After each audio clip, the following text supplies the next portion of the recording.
Good morning in Egypt. So, katatapos lang natin mag-shower. Yesterday, pumunta tayo sa Luxor Temple. And sabi nila yung Luxor Temple is just the same with Karnak Temple. But the Karnak Temple is bigger than the Luxor Temple. Again, yung Luxor Temple yesterday is around 400 EGP for visitors and 200 for the students na local dito sa Egypt. Ang Egypt is full of dust. So, yung nose nyo, kung hindi kayo sanay, since iba tayo sa Pilipinas, more on smoke. Dito puro dust because of the sands. Minsan parang mangangati ka or sasakit yung ilong nyo. But then, the view here in the Nile River is good. And, ayan, tanaw ko siya actually. Look. I am in the Nile River view ng hotel. Yan, that's the Nile River. Sea view. Wow. Ganda ng aking balcony. Yan. Yes.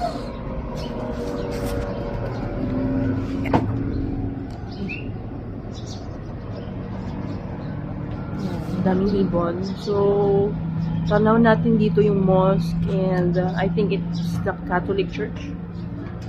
So, I think that's a Catholic church. Hindi pa ako nakakapunta dyan. Dito sa bandang part na to is the west bank of the Nile. Doon is another bank of the Nile, so I'm not sure. Ayan. Kahit malamig, nagsha-shower ako. So I take shower twice a day, evening and morning. Kasi pag namasyal ka sa umaga, maraming alikabok. Sa umaga naman, ayoko namang unprepared tayo bago tayo mamasyal. So, nagsi-take tayo ng shower. And, ayun. So, 15 degrees yata ngayon or 18. Sobrang lamig. Hindi na kailangan ng aircon. Sobrang lamig dito ngayon sa Egypt. And I guess in other Middle Eastern countries din. Ayun. So, the people here in Egypt are very friendly. Ang dami lang nag-approach sa'yo para mag-alok like for a tour or what or for a ride, and then the thing is you have to bargain kasi sometimes they know that you are a tourist, so tataasan nila yung price nun. So yeah, they are very friendly people, very accommodating and approachable, and lahat bumabati sa'yo when you're a foreign. So ngayon kakain tayo ng breakfast and later pupunta tayo sa iba pang temple dito sa Luxor. Hi guys! It's our breakfast today and nandito tayo sa balcony view. Ayan. So, I will show you yung breakfast. Wait. Ayan. So, we have scrambled eggs and bread. Nakakain ako kasi nag-call ako kay mother kanina. And we have the mayonnaise, cucumber, tomato, bread, and falafel. Yeah. Let's eat.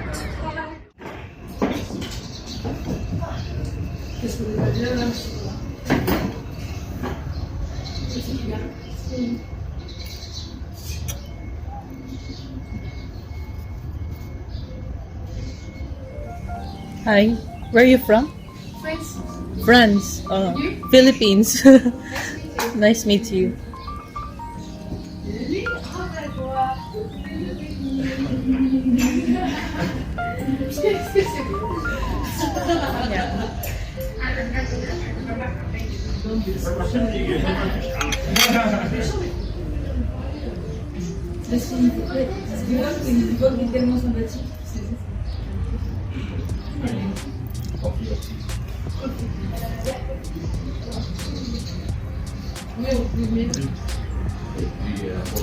Bread and yeah, tomato.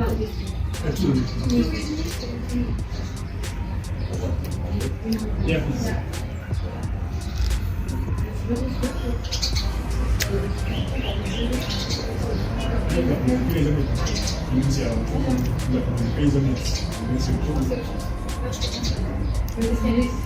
is included in the price?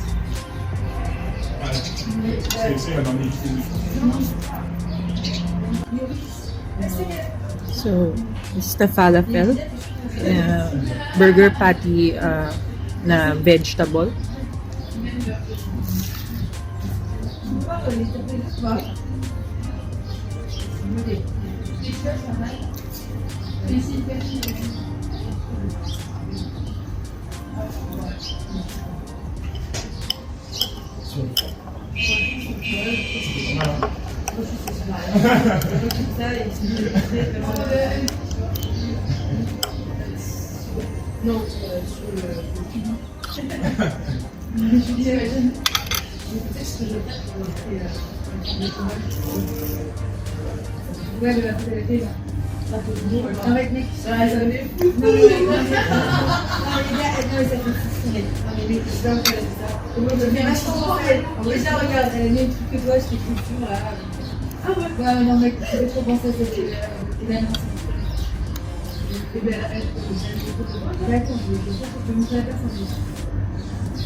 Try natin yung bread with jam. It's weird.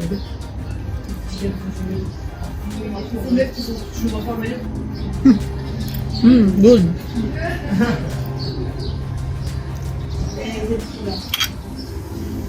Parang pancake.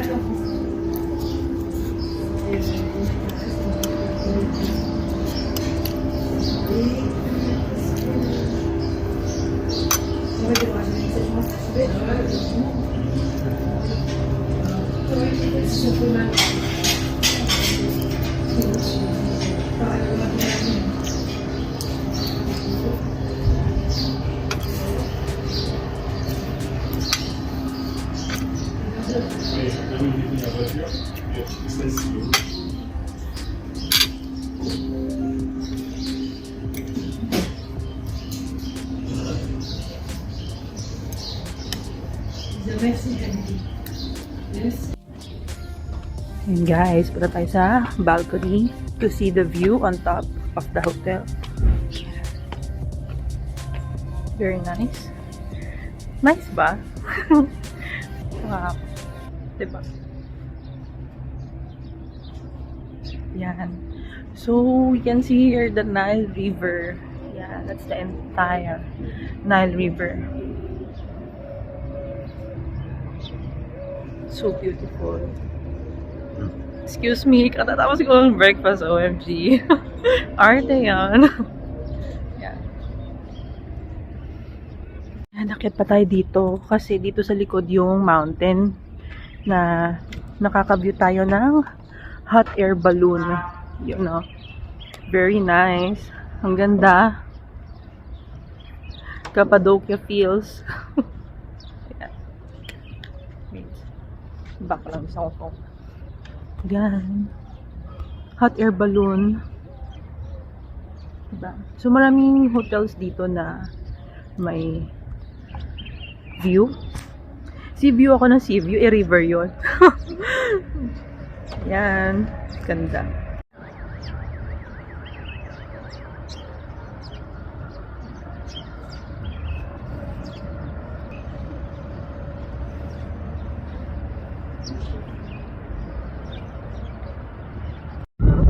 Okay, so papunta na tayo ngayon sa Valley of Kings after our breakfast.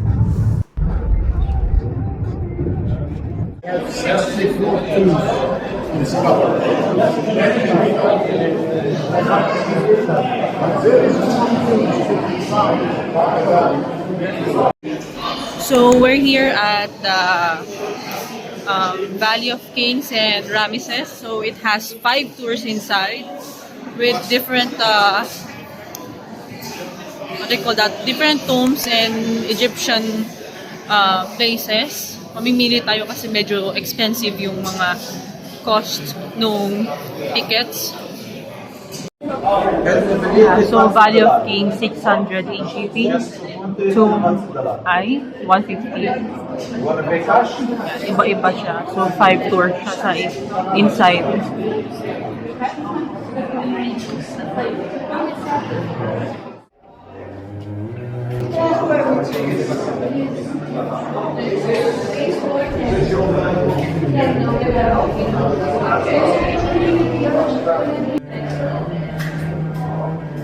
All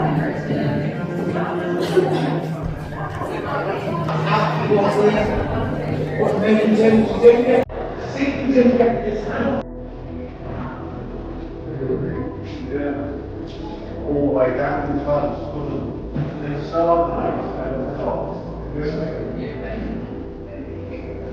Make it nice again.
Ramesses 6.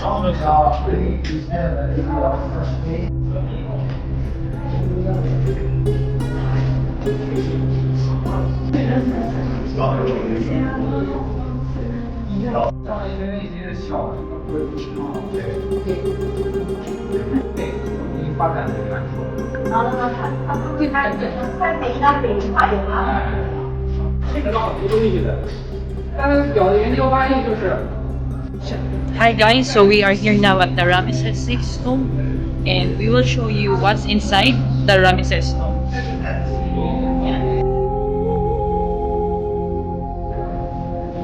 Ito yung tomb ni Ramesses. Very, kind of steep.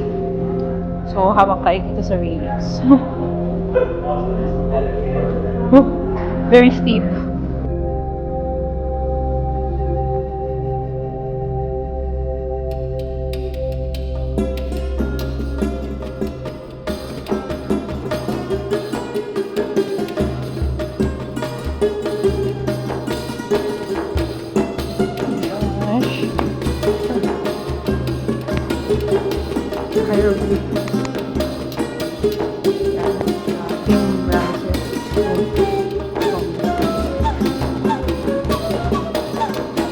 Ito yata yung serpent. I just don't know how to make it.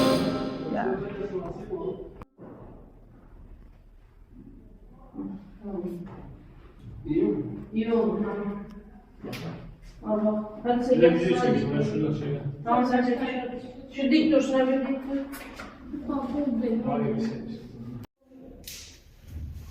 Hi guys. Hi guys. We're here now at the Ramesses 1. Ito yung tomb niya. Tomb. Yan. These are the hieroglyphics. Yeah. This is his tomb. Yeah. These are the hieroglyphics. Yes. My gosh, guys, ang tarik dito. So when you enter the tombs here in the Valley of Kings, ganito ka-steep yung lalakaran nyo pataas.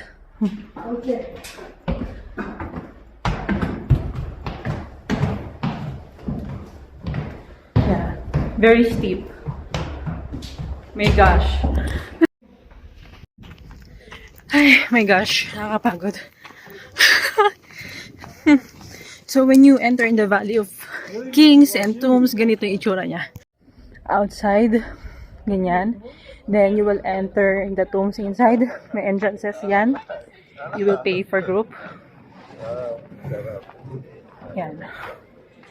Make sure you bring a good... my God, pagod. Nahihingal ako. Make sure you bring a good shoes. Ayan. Mahirap umawra dito. Mamura pero dapat yung shoes good. Rubber shoes.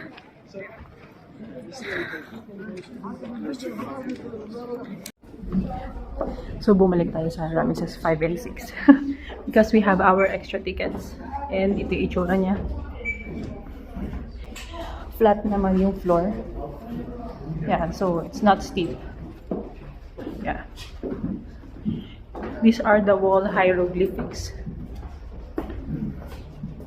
Yeah. Anong favorite ko yata sa Ramesses 5 and 6? Ganda. Dati nababasa ko lang sa libro. Ngayon nandito na ako. Sure!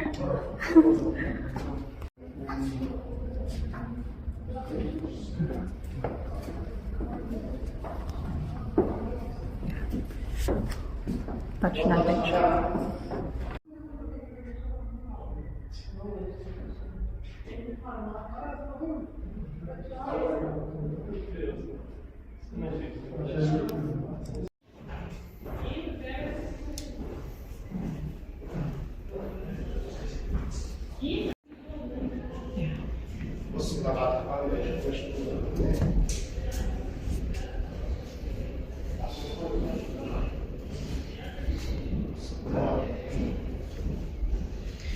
Bumalik ulit tayo sa Ramesses the 5th and 6th extra tickets.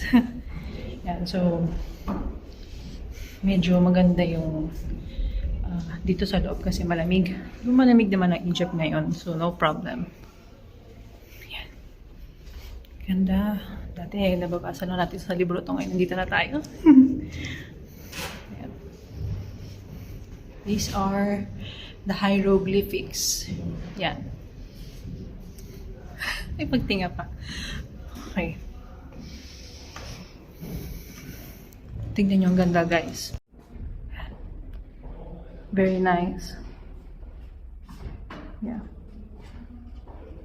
Ganda. These are the hieroglyphics.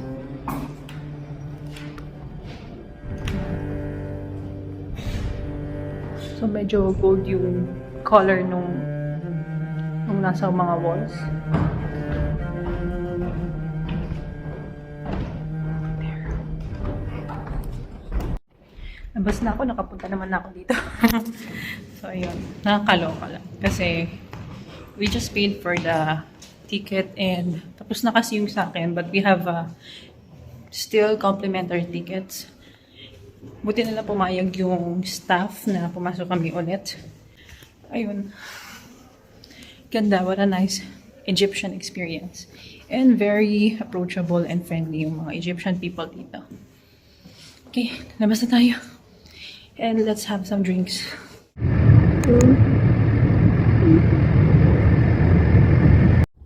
Ayan, so may mga cutie donkeys. Yun na, very cute.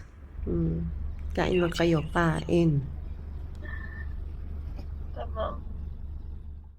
So, we will be having our lunch. Meron tayong in-order ng pizza, meron tayong kebab, meron din tayong falafel, and of course, hindi mawawala yung kanilang flatbread before we go to Nile River.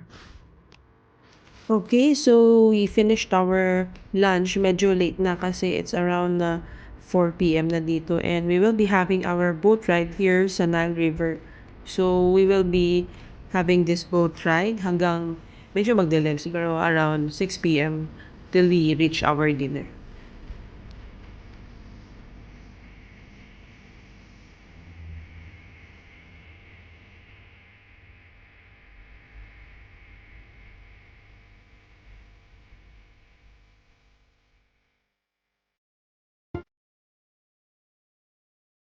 And guys, so alam natin very historical lang Nile River even from the Bible. So Nile River is the world's longest river and marami rin dito Nile crocodiles. So we have to be careful.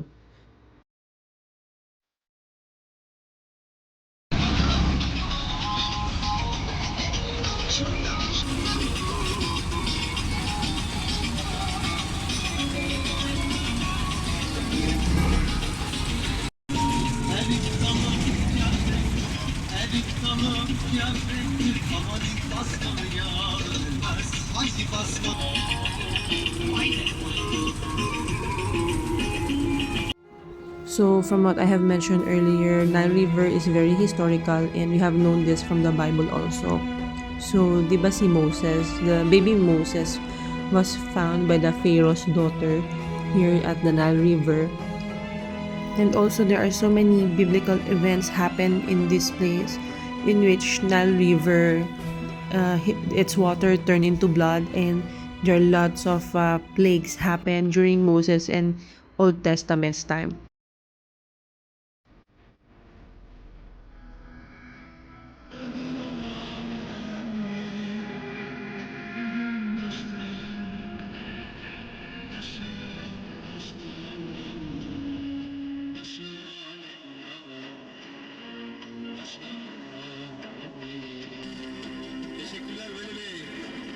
So we will end our vlog here. Thank you for watching.